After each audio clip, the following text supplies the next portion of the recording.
ఇలా గవర్నర్ ప్రసంగం పైన కేటీఆర్ గారు ఒక చిన్నపిల్లలుగా కామెంట్ చేసినారు. ఇన్నేళ్ళు ఎమ్మెల్యేగా ఉన్న కేటీఆర్ గారికి గవర్నర్ గారు ప్రసంగం ఏ రకంగా ఉంటుంది, ఇన్నేళ్లుగా ఎన్ని గవర్నర్ ప్రసంగాలు వారు విన్నారు, విని కూడా ఇంత విజ్ఞత జ్ఞానం లేకుండా గవర్నర్ ఏదో కాంగ్రెస్ కార్యకర్త ఉద్దేశించి మాట్లాడినట్టుగా వ్యంగ్యంగా మాట్లాడుతూ గవర్నర్ యొక్క ప్రతిష్టని భంగం కలిగే విధంగా మాట్లాడడం అనేది చాలా శోచనీయం. బీఆర్ఎస్ నాయకులకి అలవాటుగా మారిపోయింది గవర్నర్ వ్యవస్థని కించపరిచే విధంగా మాట్లాడడం. గతంలో ఒక మహిళని చూడకుండా తమిళసై గవర్నర్ గారిని ఏ విధంగా వ్యంగ్యంగా అవమానపరిచినారో మనం మర్చిపోలేదు. కేటీఆర్ గారు ఒకరు తెలుసుకోవాల్సింది, ఇవాళ రాష్ట్రంలో కాంగ్రెస్ ప్రభుత్వం ఉంది. కాంగ్రెస్ ఎన్నికలకు ముందు మేనిఫెస్టోలో పెట్టినటువంటి అంశాలని మీ తండ్రి కొడుకులు ఈ రాష్ట్రాన్ని దివాలా తీసి 7.5 లక్షల కోట్ల అప్పులో కూర్చోబెట్టి పోయినా కూడా ఒక్కటొక్కటి గాడిలో పెడుతూ ఎన్నికలకు ముందు మేము వరంగల్ డిక్లరేషన్ కానీ కామారెడ్డి డిక్లరేషన్ కానీ ఇచ్చిన అంశాలని ఒక్కటొకటిగా పూర్తిస్తూ ముందుకు పోతున్నటువంటి సందర్భాన్నే ఇవాళ గవర్నర్ గారు ప్రసంగంలో మాట్లాడడం జరిగింది. మీకు తెలియదా, గవర్నర్ ప్రసంగం క్యాబినెట్ ఆమోదం పొందిన తర్వాత వారు మాట్లాడతారనే మాట తెలియకుండా మీరు అవివేకంగా మాట్లాడుతూ ఉన్నారా? గవర్నర్ మాట్లాడిన అంశాలన్నీ కూడా ఇవాళ ఈ రాష్ట్రంలో ఉన్నట్టు కాంగ్రెస్ పార్టీ, కాంగ్రెస్ ముఖ్యమంత్రి, కాంగ్రెస్ మంత్రివర్గం చేస్తున్నటువంటి పలు ప్రజా సంక్షేమ అభివృద్ధి కార్యక్రమాల మీద గవర్నర్ గారు మాట్లాడడం జరిగింది. మీరు 10 ఏళ్ళు ఏమి చేయలేకపోయినారు, సంవత్సర కాలంలో చేస్తూ ఉంటే ఓర్చుకోలేనటువంటి పరిస్థితి మీది.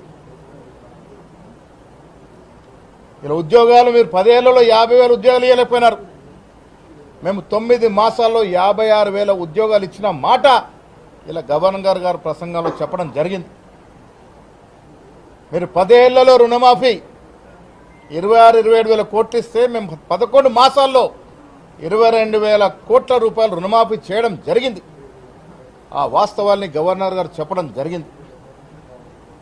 మీరు వాస్తవాలు మీకు పట్టవు. గవర్నర్ మాట్లాడేటప్పుడు ఏ రకంగా ఒక క్రమశిక్షణ ఉండాలో మీకు పట్టవు. వెనుక ఉన్న మీ పోకిరి ఎమ్మెల్యేలని ఎగేస్తూ ఉంటారు, పోగేస్తూ ఉంటారు, గవర్నర్ని డిస్టర్బ్ చేస్తూ ఉంటారు.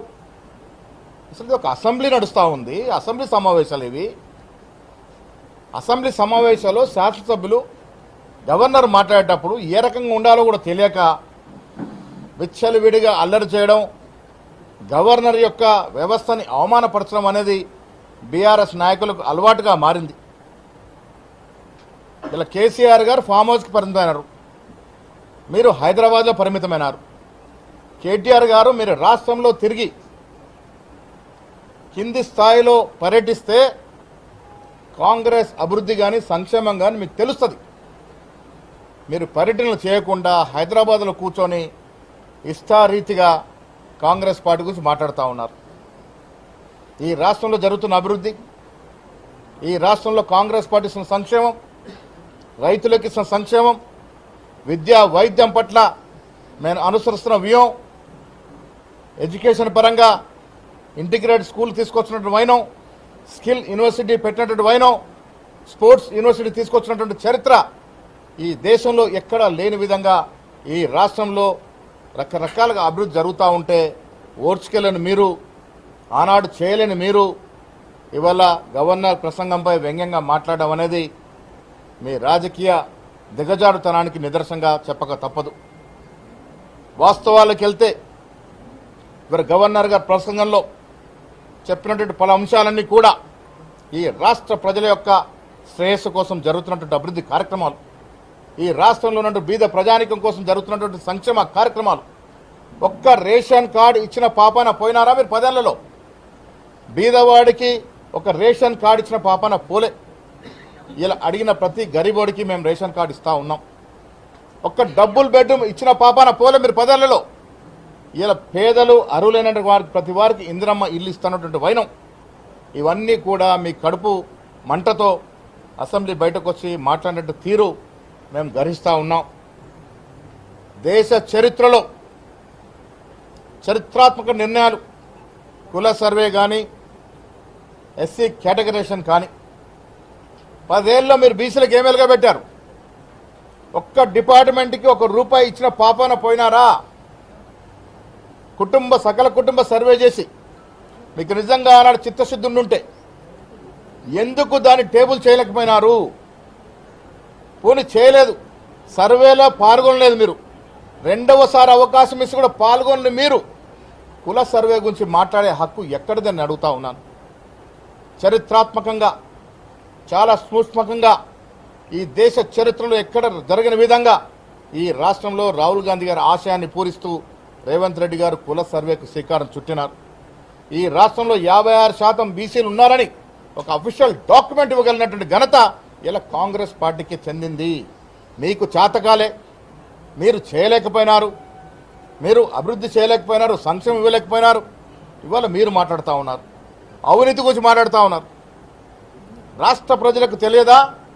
కాళేశ్వరం కానీ మేడిగడ్డ కానీ మీకు లక్షల కోట్లు దోసిపెట్టిదన్న విషయం ప్రజలకి తెలుసు. ఈనాడు మీరు అంటగాగుతున్న బీజేపీ నాయకులు నడ్డా గారు ఆనాడు రాష్ట్రానికి వచ్చి కాళేశ్వరం ప్రాజెక్టు కేసీఆర్ కుటుంబానికి ఒక ఏటీఎం లాగా మారిందని అన్న మాటలు మీరు మర్చిపోయినారా? ఇలా లోపాయకర ఒప్పందంలోకి వచ్చినారు. పార్లమెంట్ ఎన్నికల్లో కలిసి పోటీ చేసినారు. మొన్న జరిగిన ఎమ్మెల్సీ ఎన్నికల్లో కలిసి పోటీ చేసినారు. లోపాయకారు చీకటి సంసారం చేస్తూ ఉన్నారు. మీరు ఇవాళ మీరు అవినీతి గురించి మాట్లాడితే దయ్యాలు వేదాలు వలిచినట్టుగా ఉంటుంది. ఈ రాష్ట్ర సంపదని కేసీఆర్ కుటుంబం ఏ రకంగా కుల్లగొట్టిందో ప్రజలు తెలుసుకునే మీకు ఇంటికి పంపినారు. మీ కర్రీ వాత పెట్టినా కేటీఆర్ గారికి మాత్రం ఎక్కడ అహంకారం తగ్గినట్టు కనబట్లే. అదే అహంకార ధోరణితో వ్యవహరిస్తూ ఉన్నారు. అహంకారం నిండింది కాబట్టే గవర్నర్ని విమర్శిస్తూ ఉన్నారు, గవర్నర్ వ్యవస్థను కించపరుస్తూ ఉన్నారు. అహంకారం నిండుగా ఉంది కాబట్టే స్థాయిల గురించి మాట్లాడుతూ ఉన్నారు. స్థాయి అనేది ప్రజలు ఎన్నుకొని ఇచ్చినటువంటి అంశం. స్టేచర్ అనేది నీకు ఏం స్టేచర్ ఉంది? ఏం స్థాయి ఉంది నీకు? ఈ రాష్ట్రాన్ని మందులో దిగబెట్టినటువంటి ఘనత మీ 10 ఏళ్ల పాలన. మత్తు పదార్థాలకి లోను చేసినటువంటి ఘనత, యువతని ఆ తప్పుదోర పట్టించిన ఘనత నీ ప్రభుత్వానిది. ఇలా దుబాయ్లో చనిపోయినటువంటి వ్యక్తి నీకు సన్నిహితుడు కాడా? మీ బావమరిదికి పార్ట్నర్ కాడా? ఎందుకు చనిపోయినారు? ఏ రకంగా చనిపోయినారు? ఇలా ప్రజలు తెలుసుకోవాల్సిన అవసరం ఉన్నది. ఈ రాష్ట్ర యువతని తప్పుదో పట్టడమే కాకుండా మత్తు పదార్థాలు అలవాటు విధంగా ఉసుగొలిపినటువంటి మీరు ఈ రాష్ట్రం బాగు గురించి మాట్లాడితే ప్రజలు జీర్ణించుకోలేరు. కేటీఆర్ గారు, మీకు ఈ సందర్భంగా మీ ద్వారా నేను వారికి హితో పలుకుతా ఉన్నాను. ఈ రాష్ట్రంలో మీకు కానీ మీ భవిష్యత్తు కానీ నూకలు చెల్లిపోయినాయి. మీరు స్ట్రెచర్ల గురించి మాట్లాడుతూ ఉన్నారు. మీ పరిస్థితి వల్ల స్ట్రెచర్ మీద ఉంది. అది గుర్తుపెట్టుకోవాల్సిన అవసరం ఉన్నది. ప్రజలు మీకు ఇచ్చినటువంటి స్ట్రెచర్ ఏంటంటే మిమ్మల్ని స్ట్రెచర్ మీద పడుకోబెట్టినారు. ఇంక ఏం మాట్లాడినా ప్రజలు వినే పరిస్థితి లేరు. ఈ రాష్ట్రంలో ప్రజలతో ఎన్నుకోబడినటువంటి కాంగ్రెస్ ప్రభుత్వము ఎన్నికలకు ముందు ఇచ్చిన హామీలు మీరు 7.5 లక్షల కోట్లు మాకు అప్పిచ్చిపోయినా దాన్ని గాడిలో పెడుతూ ఒక్కొక్కటిగా అన్ని అంశాలని పూరిస్తున్న సందర్భంలో ప్రజలు అర్థం చేసుకోవాల్సిన అవసరం ఉన్నది. కేటీఆర్ గారు అసెంబ్లీ లోపట కానీ బయట కానీ వ్యవహరిస్తున్న తీరు, అహంకార ధోరణి ప్రజలు ఇముడ్చుకోలేకపోతా ఉన్నారు. ఇంకా అహంకారం తగ్గలేదనే మాట కూడా ప్రజలు అర్థం చేసుకోవాలి. ఇలా చాలా రోజుల తర్వాత కేసీఆర్ గారు అసెంబ్లీకి వచ్చారు. స్వాగతిస్తూ ఉన్నాం. మేము కానీ రేవంత్ రెడ్డి గారిని కాంగ్రెస్ నాయకులు కానీ కోరుకునేది ఈ దేశంలో ఈ రాష్ట్రంలో సమర్థవంతమైనటువంటి ప్రతిపక్షం ఉండాలని. ప్రతిపక్షం ఉండాలి ప్రజాస్వామ్యాలను కోరుకునే వ్యక్తులం మేము. ప్రతిపక్ష హోదా ఇస్తే మీరు ఫామ్ హౌస్కి పరిమితమైనారు కాబట్టి సంతోషం ఇవ్వాలని వచ్చినారు. ఇక ముందు కూడా రండి, మీ అనుభవాన్ని పంచుకోండి. మీరు 10 ఏళ్ళు ముఖ్యమంత్రిగా చేసినారు కదా, మీ అనుభవాన్ని పంచుకోవాల్సిందిగా మేము కేసీఆర్ గారికి విజ్ఞప్తి కూడా చేస్తూ ఉన్నాం. వచ్చే రోజుల్లో బీఆర్ఎస్ నాయకులు అర్థం చేసుకోవాల్సింది అసెంబ్లీ లోపల గోల చేసి గాయ చేసి మొగన్ని కొట్టి మొరకెత్తినట్టు నటిస్తే తెలంగాణ ప్రజలు విఘ్నులు. మీ మాటలకు లొంగే ప్రసక్తే లేదు. ఈ దేశ చరిత్రలో అత్యంత తక్కువ సమయంలో అత్యంత ప్రజాధనాన్ని దోపిడీ చేసిన కుటుంబంగా కేసీఆర్ కుటుంబం నామోదయ్యింది. ఇది ఎవ్వరూ కాదనలేరు. దేశ చరిత్రలో అత్యంత హీనంగా ప్రభుత్వ సొమ్మును కొల్లగొట్టిన మీ కుటుంబం ఇంకా రాజకీయంగా ఈ తెలంగాణ ప్రజలు ఆదరిస్తారనుకుంటే అది అవివేకం తప్ప భవిష్యత్తు లేదన్న మాట కూడా ఈ సందర్భంగా మనం చేస్తా ఉన్నాం. నేను కేటీఆర్కి సవాల్ విసురుతున్న తెలంగాణ తల్లి కానీ రాజీవ్ గాంధీ విగ్రహం కానీ ముట్టుకొని చూడు. కాంగ్రెస్ కార్యకర్తలు బట్టలు ఊడదీసి కొడతారు. రాజీవ్ గాంధీ దేశం కోసం ప్రాణాలు అర్పించిన త్యాగమూర్తి, భారత రత్న. మీ కుటుంబం ఈ దేశం కోసం ఏం చేసిందయ్యా? కేసీఆర్ చరిత్ర తెలియదా మాకు? కేసీఆర్ గత చరిత్ర తెలియదా? నీ ప్రస్తుత చరిత్ర తెలియదా? తెలంగాణ తల్లి, తెలంగాణ ప్రజలు ఆరాధించుకున్న తల్లిగా దైవం. ఆ దైవాన్ని ముట్టుకుంటే మస్ అయిపోతే తప్ప ఇంకేం ఉండదన్న మాట కూడా సందర్భంగా మనం చేస్తా ఉన్నాం. రైతు వేదికలు కట్టి ఏం ఉద్ధరించినారు? రైతులు నడ్డి విరిచిన మీరు రైతు వేదికలు కట్టి ఏం సాధించినారు? ఇలా నిజంగా రైతుకు న్యాయం జరుగుతుంది అంటే మా ప్రభుత్వంలోనే మీరు 10 ఏళ్ళు విడతలకు ఇచ్చినట్టు రైతు రుణమాఫీ ఎంత? కేటీఆర్ గారు సవాల్ విస్తున్నారు. రండి, ఛాలెంజ్ చేస్తా ఉన్నాం, డిబేట్ పెట్టుకుందాం. మీరు ఇచ్చిన సొమ్మంతా కూడా 28,000 కోట్లు దాటలే. అది 10 ఏళ్లలో. మేము 9 మాసాల్లో ఇచ్చినటువంటి రుణమాఫీ 22,000 కోట్లు ఇంకా ఇస్తామనే మాట కూడా చెప్తా ఉన్నాం.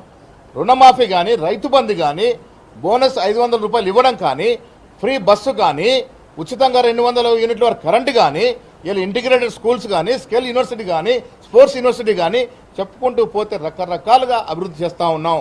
15 ఏళ్ల తర్వాత గ్రూప్ 1 ఎగ్జామ్లకి పరీక్షలు నిర్వహించినట్టు ఘనత కాంగ్రెస్ పార్టీది. నువ్వు 10 ఏళ్ళు ఎందుకు నిర్వహించలేకపోయినావు? ఏ నిరుద్యోగిని ఆదుకున్నావు నువ్వు 10 ఏళ్లలో? ఏ నిరుద్యోగ కుటుంబాన్ని ఆదుకున్నావు నువ్వు? మీ ఇంట్లో సఫలంగా ఉద్యోగాలు పెట్టుకున్నారు తప్ప ఏ నిరుద్యోగం గురించి ఆలోచిస్తుంది మీరు? ఇవాళ ఉద్యోగం గురించి మాట్లాడితే దయ్యాలు వేదాలు వలిచినట్టుగా ఉంటాయి. త్వరలో సీఎం గారు జిల్లాల వారీగా శాసనసభ్యులు కలిసి వారి నియోజకవర్గాల్లో జరగాల్సిన అభివృద్ధి గురించి కానీ, సంక్షేమ పథకాల గురించి కానీ సమీక్ష చేస్తారు.